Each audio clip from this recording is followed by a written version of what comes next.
I love trade season. This guy literally just got traded, and we're already talking about another move for him. It's Kemba Walker. It's the Oklahoma City Thunder. In this video, we're going to be talking about reports that a trade is, quote, imminent. Going to be talking about which teams he could go to and for what packages. Just a little trade video about Kemba Walker today. I hope you guys enjoy it.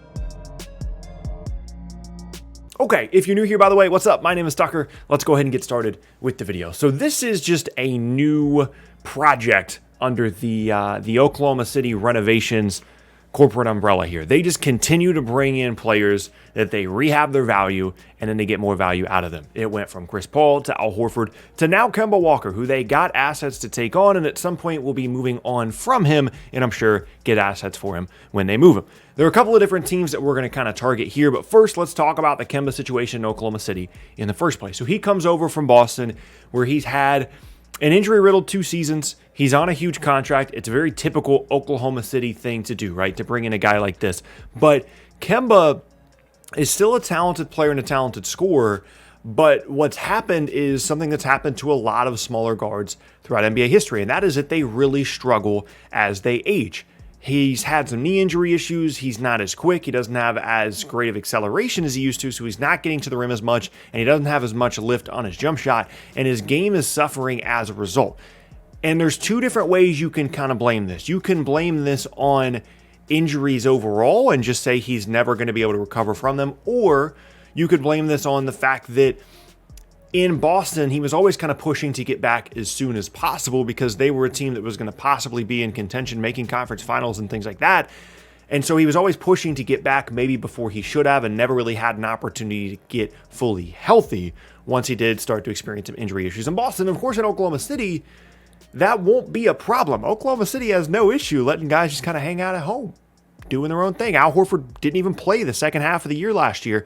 And Oklahoma City is going to be in no hurry, assuming that Kemba is on the team when the season starts, to get him in the lineup. So if it is a situation where Kemba Walker does still hold significant value, he just needs time to rest up, get healthy, Oklahoma City is a fantastic spot to do that in. But as this report states, a trade is, quote, imminent. I think the use of the word imminent here is a little bit premature. I think basically they're just saying that a trade is going to happen, but imminent to me seems like it's going to happen soon.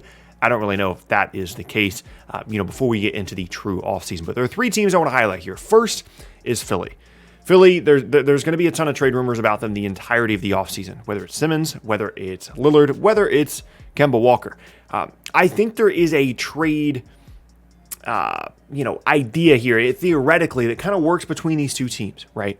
Where Philly trades Ben Simmons, they get back Kemba Walker, and of course there's assets on both sides. Simmons is significantly younger, still has some potential to fulfill, and Kemba, as we talked about with those injury issues, despite the fact that Kemba as a player, when fully healthy, fits exactly what this Philly team needs: a perimeter creator, a guy that can score, a great pick and roll threat to play alongside Joel Embiid, someone that can actually run offense through down the stretch of games. He fits exactly what they need, but the concerns about his injuries and things like that, durability, of course, exist, which makes it difficult to imagine a scenario in which they're just giving up Simmons for Kemba when not too long ago, Simmons was kind of the centerpiece of a James Harden trade, of course, with picks and players attached.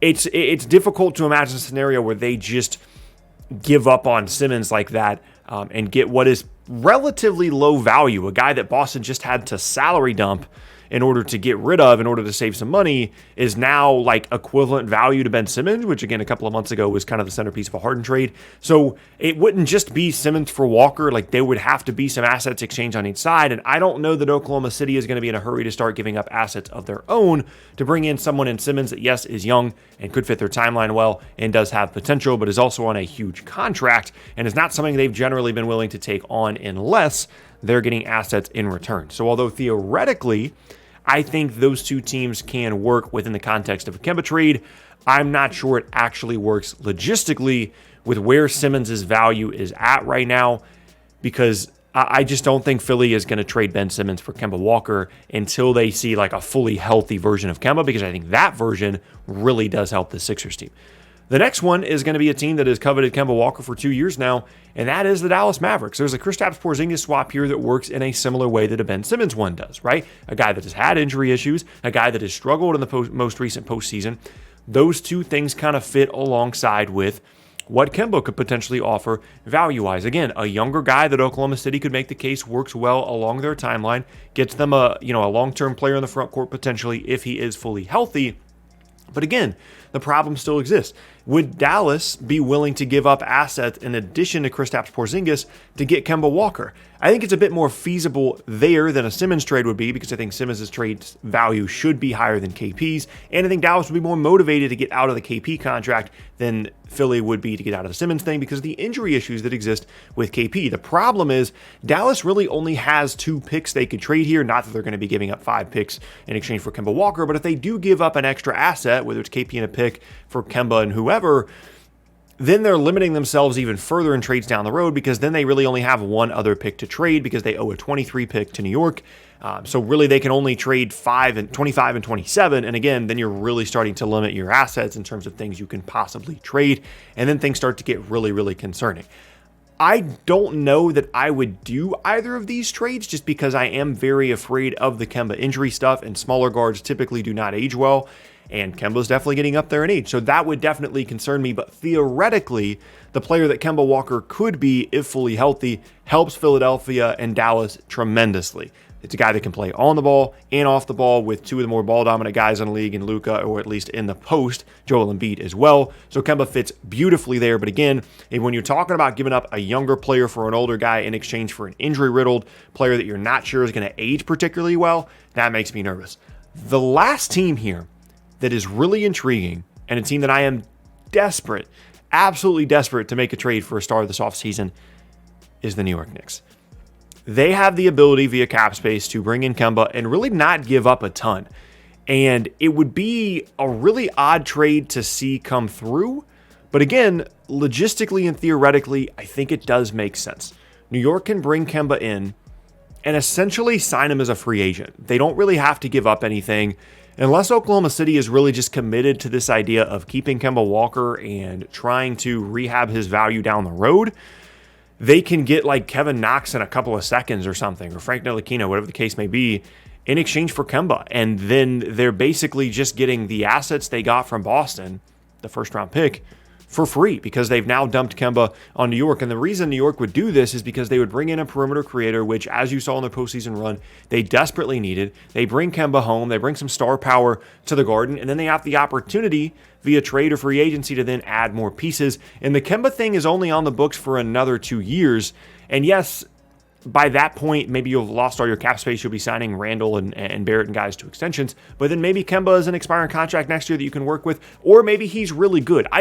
I think there's a possibility that New York is looking at this situation thinking, maybe we can't get Dame, maybe we can't get Beal, but we can get Kemba Walker and be a really good team again next year and really carry forward that momentum. Maybe it doesn't always have to be an all or nothing thing for us in New York. Maybe we don't always have to win 15 games or always have to go after big-time free agents. Maybe we can be the 4 through 6 seed for a couple years and really start to establish a competent reputation or build on the competent reputation that they are arguably have already established this most recent season. And bringing in someone like Kemba would certainly be a pretty good step towards that. I mean, Tom Thibodeau is not a guy that's going to want to run it back next year and be bad. He's going to want to make the postseason. They're going to make moves to do so. And if they're not able to bring in Dame or Beal or sign someone big time in free agency, maybe a Kemba trade is something that makes sense because, again, they really wouldn't have to give up anything other than the cap space and having to pay Kemba for 2 years. And I don't think Oklahoma City would be all that desperate to get someone back. The problem with Oklahoma City is if they do trade Kemba to a team like New York where they don't get any contracts back, they're looking at being at like $30 million in payroll for next year, which is, of course, a potential problem. So then they would have to go out and sign guys, or they would have to figure out a way to get to the payroll floor, which would be a really interesting scenario. I personally don't really mind the idea of Kemba staying in Oklahoma City. I'm sure he wouldn't be all that excited about that, but I think it makes sense for him to really take his time and get fully healthy, like do the Chris Paul thing, like go on a different diet, figure out what's going on with your injury stuff, and get fully healthy with no pressure to start the season at 100% and really work your way to a point where you can be a positive asset for Oklahoma City in a trade and to another team whenever you do potentially get there. Oklahoma City's not going to rush you back. They've got Shea, they've got whoever they're going to be drafting, and if they have shown an ability to do anything, it is to get the guys that they do bring in, Chris Paul and Al Horford, into situations that are going to benefit them from a team success perspective, that being, with Phoenix and now with Boston with Al Horford, but also an ability to let those guys really rehab their value and their careers. Maybe, Horford not to the same extent, certainly, as Chris Paul, but I really would not hesitate to take that opportunity if I was Kemba to really get myself in a good situation, not only individually, but in terms of the team that I would go to, rather than just immediately go to Oklahoma City and say, hey, get me out. I need to leave. I need to leave. I need to leave. So even though the term imminent was used here in this report, I don't think Kemba's going to get traded like next week or anything. If he got traded this offseason, it certainly wouldn't surprise me. But maybe this is something that we're looking for where, Kemba doesn't play until 2 months into the season and gets traded before the deadline or isn't expiring in the following offseason. I think this could be a potential long play situation between Kemba and Oklahoma City, but I'm interested to see how it plays out the rest of the way. But I hope you guys enjoyed the video. If you did, leave a like rating on it. Be sure to subscribe to the channel as well for more NBA content every single day. And check out the boxes on screen as well for more videos from me. With all this being said, once again, my name is Tucker. Hope you guys have an awesome rest of your Tuesday, and I will see you all next time.